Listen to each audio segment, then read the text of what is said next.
Good morning, guys. It's Gary Sly in the Legacy of Handmade Objects. I'm on a field trip today. I'm at the Golden Spirit Alpaca Ranch in Odessa, Florida, which is just a little bit north of downtown Tampa.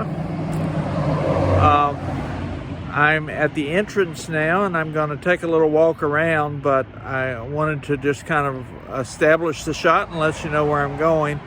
I'm going to flip the camera around and show you a little bit about the environment here, walk up to the main building, and in a bit I'm going to show you some weaving going on inside. Join me in just a sec. Okay, I'm back. So as I mentioned, the Golden Spirit Alpaca Ranch. I just learned a bit of trivia about this house. Brenda, who runs the establishment here, was telling me that the home was originally built by Bob Hope's nephew. And so she certainly thinks it's very probable that Bob Hope was here visiting at some point along the way. Beautiful property here on the edge of the lake. We're not too far from Tarpon Springs either, which is a wonderful place here in Florida with a large Greek community and some of the best Greek food and fresh fish you're going to get anywhere. So Golden Spirit is an alpaca ranch. Total, they have about 150 alpaca. Brenda was telling me that there's only about 20 on this section of the ranch right now, and I don't really see any in view at this point. The reason I'm down here today is that Brenda got gifted a beautiful Harrisville rug loom and doesn't know how to use it. And so I came down a week ago and showed her how to wind a warp and kind of get things ready. And I'm back today. Brenda's inside right now slaying the reed.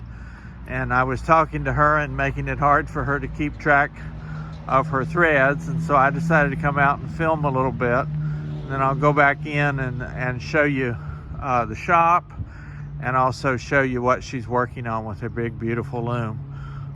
It's one of those stunning, beautiful days here in Florida. It's a little bit cooler this week, and we know that the heat and the humidity is on its way. But isn't this a wonderful place as I walk around here? So I'm going to go inside the big house in just a minute. I'll show you the gift shop there, and then we'll take a minute and look at what's going on with the loom inside.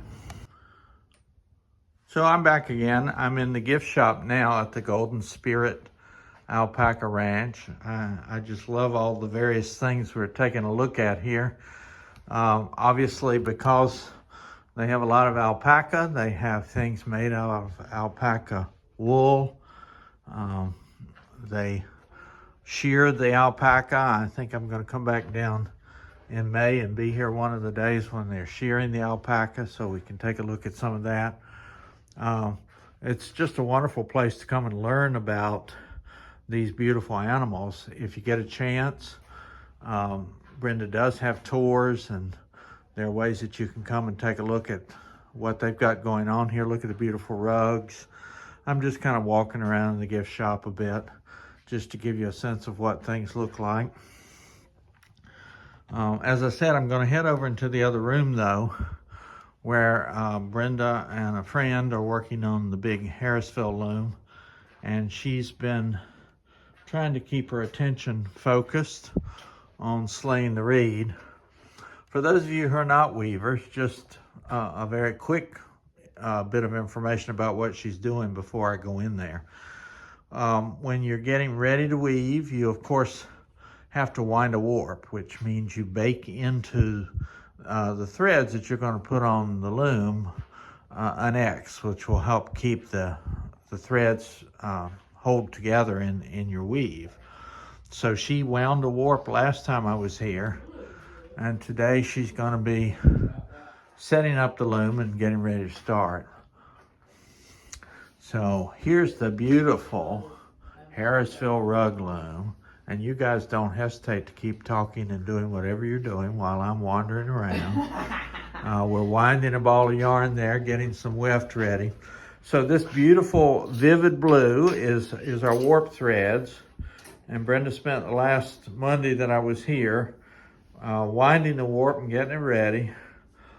And we're at the most critical part of this process. It's called slaying the reed. The reed is this long, in this case, stainless steel piece that has little teeth in it called dents. And what we're doing is taking that warp that was wound last week, and we're going along here, and each time there's a tooth, we're putting one of those warp threads. And you can see, if you see what's going on with her hand, that she's taking one thread that heads off into the left, and then she's alternating, picking one of the threads that heads off to the right. In essence, as I said, kind of baking in an X, so that when she starts weaving, the threads will stick together and you'll have a great weave. It's fascinating. The whole process of weaving goes back about 30,000 years. What amazes me is that people, before any kind of automation, were able to kind of figure out this process and make it work. I'm just going to kind of walk around the loom here. You can continue to see what Brenda's doing there with the reed. The next thing we're going to do is we're going to thread the heddles. We've got shafts here. She's got 4 on the loom right now. I think eventually this loom can hold quite a few more than that. This is a rug loom, as I said, so the beater bar hangs from the top. It's called a counterbalance. But after she finishes this process of all, I think we had about 130 ends, we're going to thread the heddles here, and that's where our pattern is going to come in. So we're going to use a 1, 2, 3, 4 pattern to set that up. After we've got those all done, we're going to come back here to the back. We're going to pick up the back beam, and we're going to tie all those threads onto the back beam. This is the back beam down here, this big piece of wood. We're going to wind all those threads onto the back beam until we're just about to the end. Then we'll tie the other end onto the front beam, which is this piece down here, and that's when the weaving will start. So that's just kind of a look at what's going on here with this big, beautiful rug loom. I'll pick up again in a little bit when we head on to another step. So I'm back. I know I'm jumping around today, but now we have moved to the back of the loom. And in order to create a pattern, we are threading those warp threads through the heddles. We have 4 shafts here, 1, 2, 3, 4. And what Brenda's doing is picking a heddle from shaft 1, and she'll thread one of the warp threads through that, and then she'll go to shaft 2, and then 3, and then 4. And then once we have these tied up to the petals, which are down below there, we'll begin to create a pattern when we get to the actual weaving part. Some of this part of the setup is a bit tedious.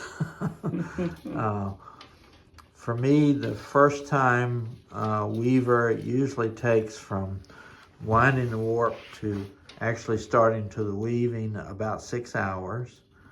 And I think you find that it goes much faster as you move along. But if you're looking for speed, hand weaving is probably not your best approach.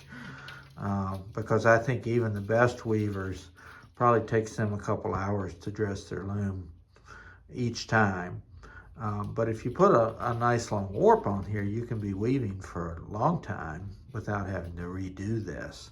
So it doesn't mean you have to do that every day or even for every project, because you can put a long warp on and actually do a good bit of work with that.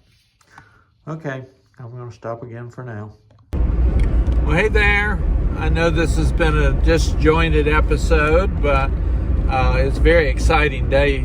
I'm on my way back to Leesburg now after leaving the Alpaca Ranch down in Odessa.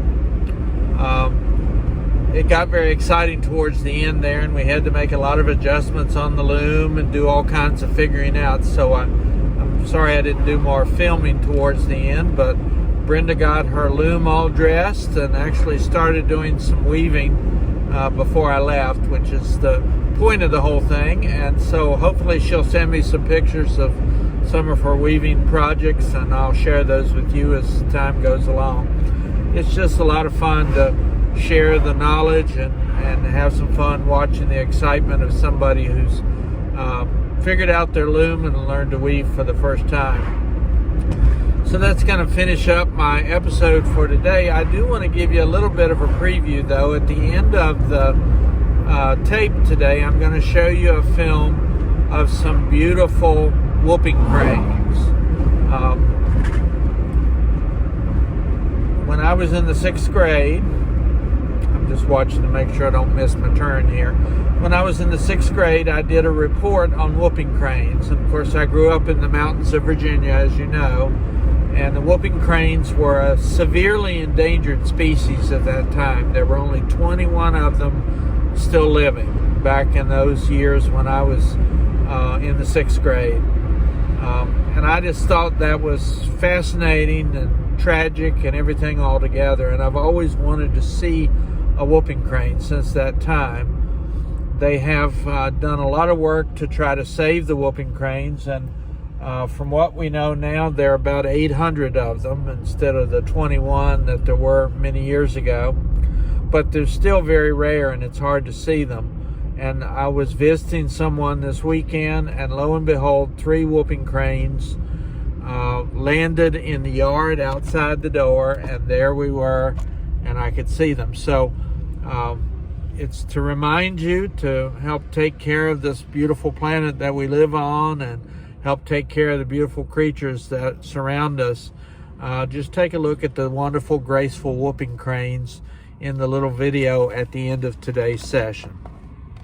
I'm going to pause for now so that I can drive safely. As always, this is Gary Sly, and it's the legacy of handmade objects.